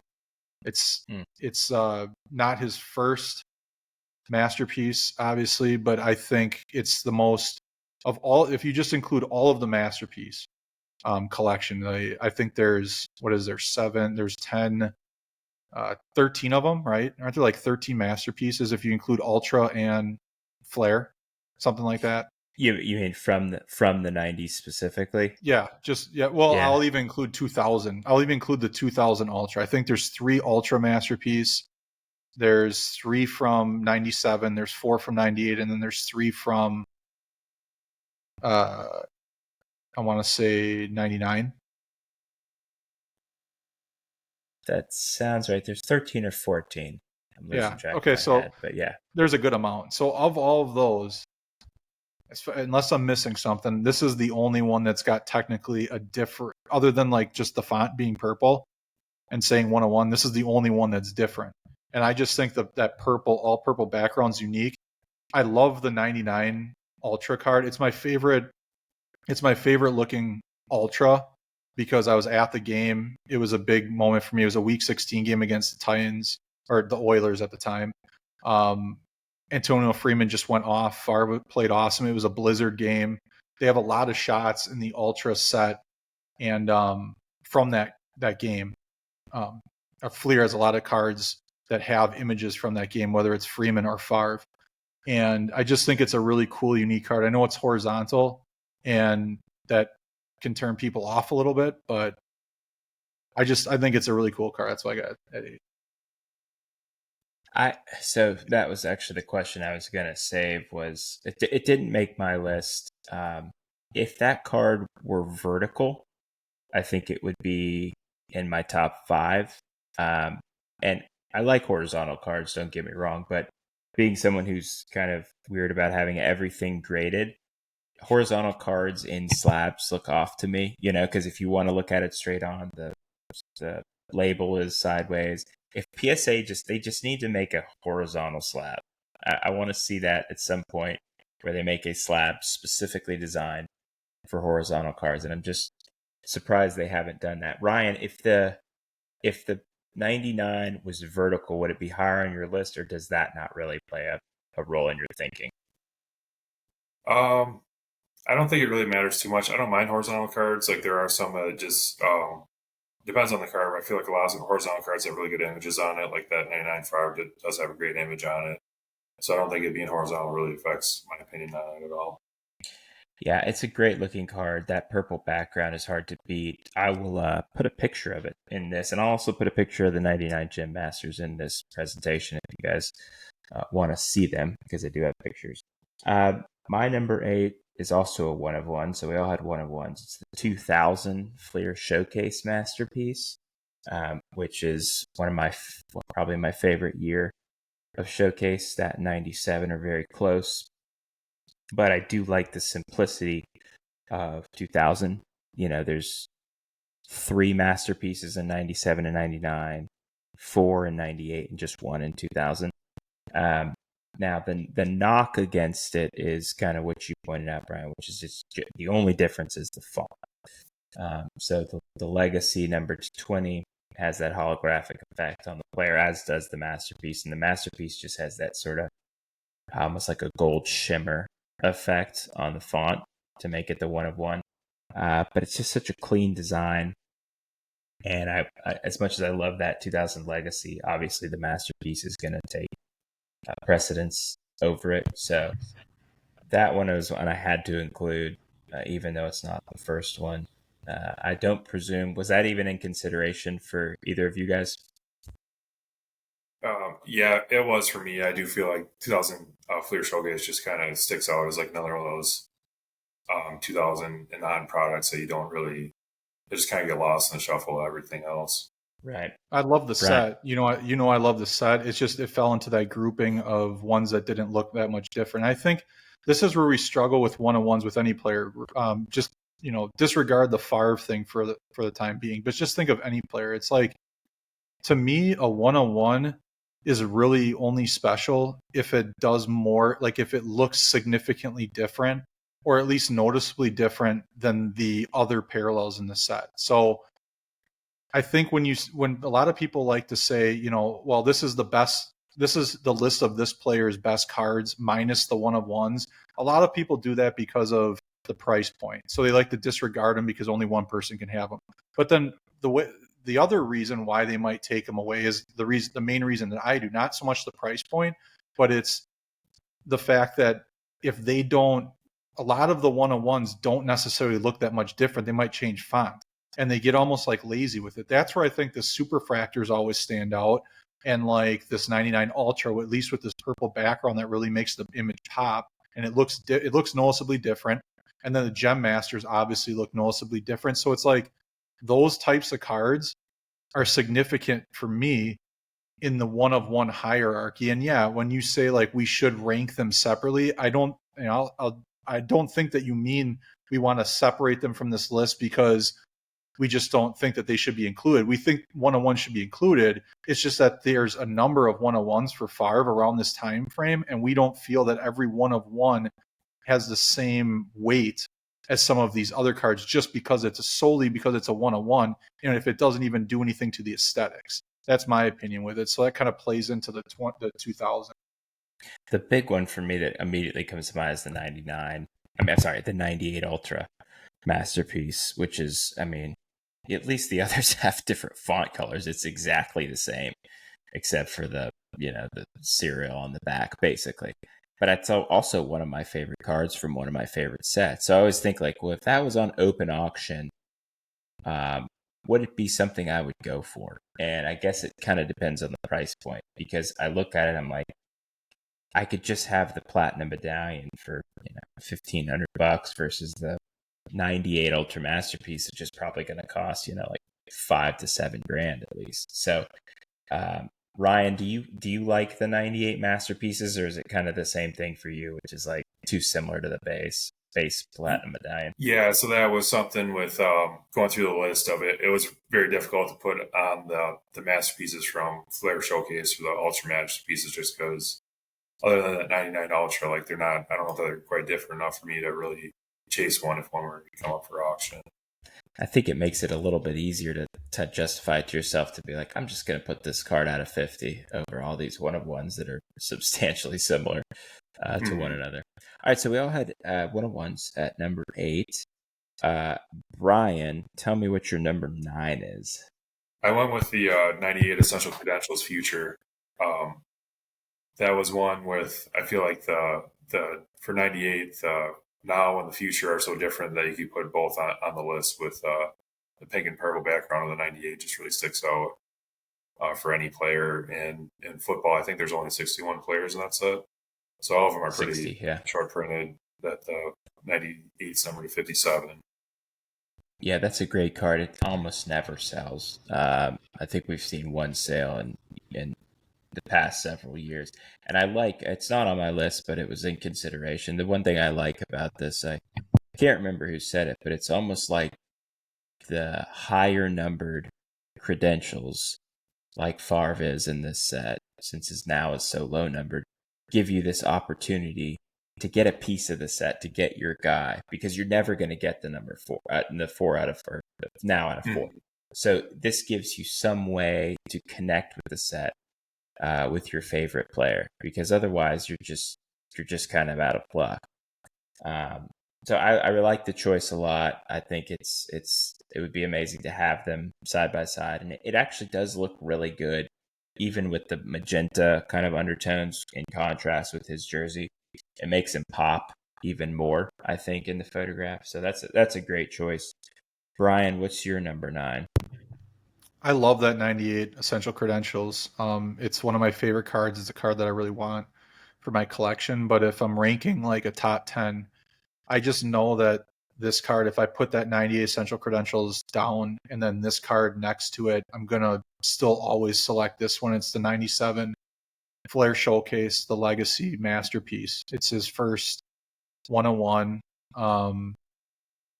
It's just, I love the design of that card. I would take, so like, if it's just the Legacy Showcase out of 100, I would obviously design, forget, the price point. I would always take, I still think the Essential Credentials, the 90 Essential Credentials looks better, but I think that this is my favorite Flair Legacy or Flair Showcase card. I love the design. I love that like sparkle background, that image, and then being a one-on-one, being his first of all the Masterpiece cards. It's a significant card. I had to put it in my top 10, so it's 9. Yeah, that's a good choice. That's a nice card. I think Ryan Weber owns it now. It's really pretty card. It's got the purple, just seems to work really well. And obviously that's the preferred row from that year, just because the pattern is so distinct from the other rows. So, well, it looks like we're getting into some 101s here. Mine was actually the 99 PMG. That for a long time has been neck and neck with me for the 98. Obviously, they're not back to back on the list, but that was, the first kind of big Favre card I got. And so, again, I have the card in front of me all the time, and so I think that definitely plays a role into my psyche, is because I've seen it, I've handled it, I know how it looks. And I really think, the action shot, and having seen the Gym Masters too, I think there's something about that for me. So the 99 is up there, number 9 for me. Did you guys have that? Well, if you have it 10, don't tell me. But if you didn't have it on your list, was it in consideration? Yeah, it was in consideration for me. Like I said, from 10 through 15 or so is pretty close on all those cards. Yeah, So this list is different because it's not the list of cards necessarily that I want to get from my PC or that I like the most. It's cards I think are his most significant in my opinion. So I tried to be, I try to take out my personal bias. I mean, I included a little bit with it because it's my list. Everybody's got their bias in it, but I tried to separate it from this list, and the 99 wasn't in it for me, but I mean, it's really close. If it was a list of one of my favorite cards of his, it would be the top 10 list. Yeah, so that's interesting. You approached it that way, because mine was very different. I was going for sort of significance, but mixed heavily with personal preference, meaning if someone put down the 99 PMG and the 97 Row Zero Masterpiece in front of me and said, pick one, I think I'd pick the 99 PMG. Would you pick the Masterpiece, Brian? Yeah, I'd still pick the Masterpiece. So I did it like you said, where I would put the cards down and which one would I take, regardless of price point. The 101 is just, it outweighs what I feel about the 99, because if I was doing that, I would think, well, I can still get another one of these. It's out of 50, and I already have a 99, the Gem Masters, basically his best card from that set, on the list. So I felt like I didn't need to have two of them. That's kind of the way I looked at it, but it was very close. Yeah, that's it. I kind of looked at it as what Ryan was saying with the 98 credentials, which is the Gem Masters on there, but that's completely unattainable, as is the 98 now, so this kind of gives me something that is obtainable from that set, also low numbered. But that's why we do these lists, different opinions, different results. Ryan, take us home. What's your number 10? So yeah, it was kind of the same thing where I was really debating putting one of the one-on-ones on there, but I just kind of figured if I was going for the card, I don't know that I'd necessarily go for the one-on-one. So I actually went with the 98 Super Rave. Number 25 it was something that was really close with some of the other ones. I just felt like the Super Rave was unique enough in that there can't be many copies out there that was a lower end product to put the Super Rave on there. So did I. That was my number 10. It was between that and the 97 Row Zero Masterpiece, which what did it for me was that the 4 one-of-ones thing. I know that Row Zero is different and obviously above the others, but having 4 from that set and then having 10 from 3 years just sort of dilutes it to me. So Super Rave was my number 10. It's one of my favorite sets, one of the most biggest growers on me in terms of its aesthetic. I thought it looked like shit when I first saw it, and then over time seeing kind of getting back into the 90s feel and everything like that, I've come to like it a lot more. How about you, Brian? What's your last card? This was really tough for me because I feel like it's a collection of 5 or 6 cards, but I guess I did that ranking where I just put them next to each other and which one would I take. And I came down to one it's not a 101, but it's essentially at least 1 out of 5, because there's not many copies known, but it's the 99 Essential Credentials now, the one that recently sold, that authentic. I actually like the 99 Future background better with that gold. I love the 99 set. I think it's underappreciated, probably because it's the 3rd year of Essential Credentials, but I think it's a great looking set.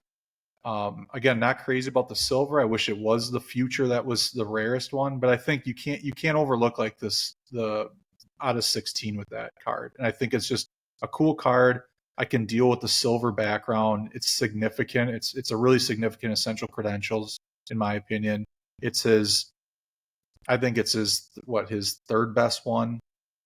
I would still, I would still take. This is where it gets tricky because I would still take both of the. Obviously, I'd take the 98 now, but I'd probably take. No, I mean aesthetics wise, I'd take the 98 Futures aesthetics, but the out of 16 it's too much. I would still take this one, I guess. I think it depends on, like, in this experiment, right? We're not considering all these external factors, but if it's open market and there's, let's say, the 98 Future and the 99 now are both up for auction, I'm going for the 99 now, because the 98 Future, even if I like it more, it's close, and the 98 Future, I have a much better shot of getting down the line. I say that even though it doesn't sell that often, but that would be my justification as well. There's 41 more copies of, the 98 Future, so I'll take my chances there.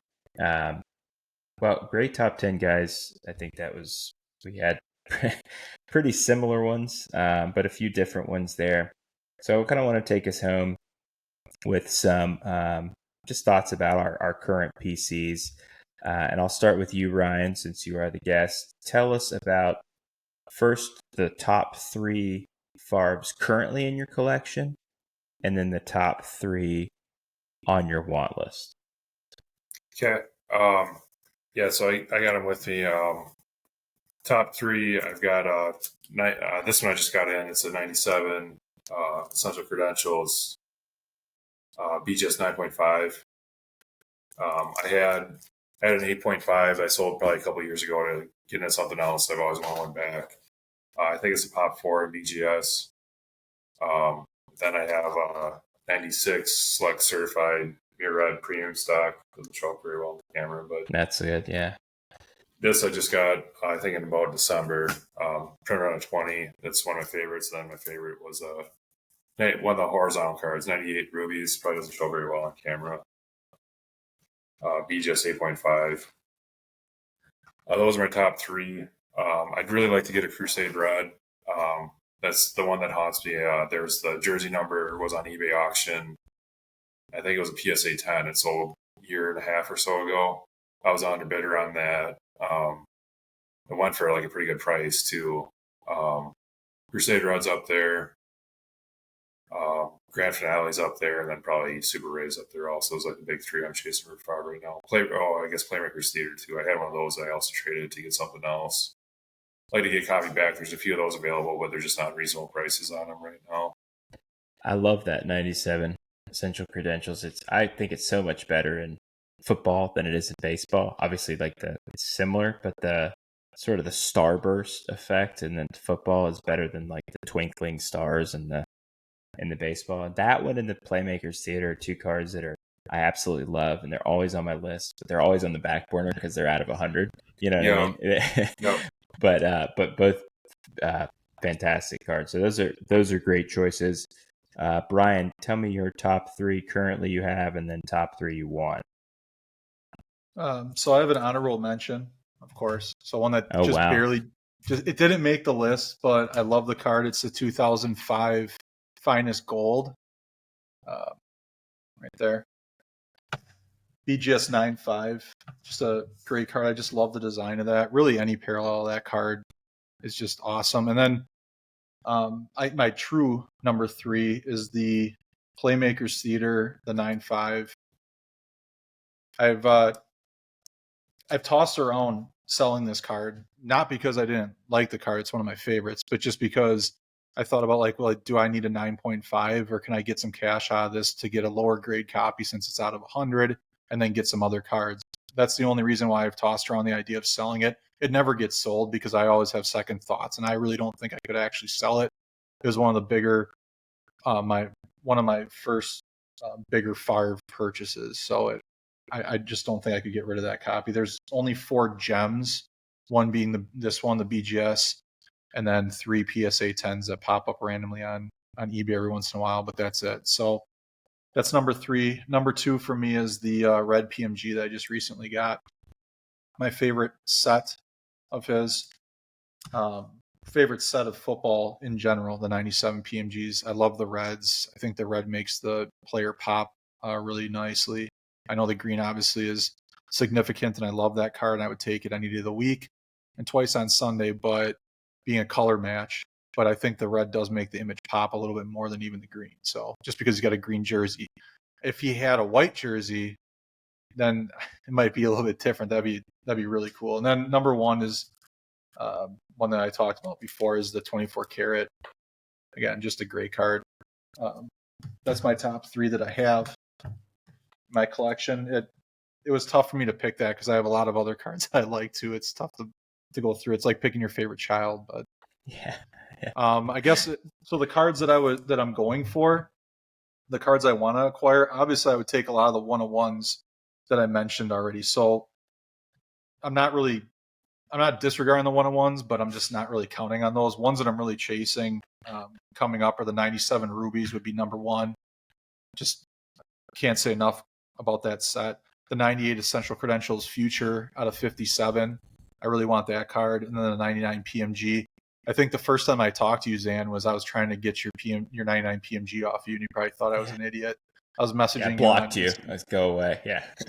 And then here we are doing a podcast. But yeah, I was trying to get your PMG.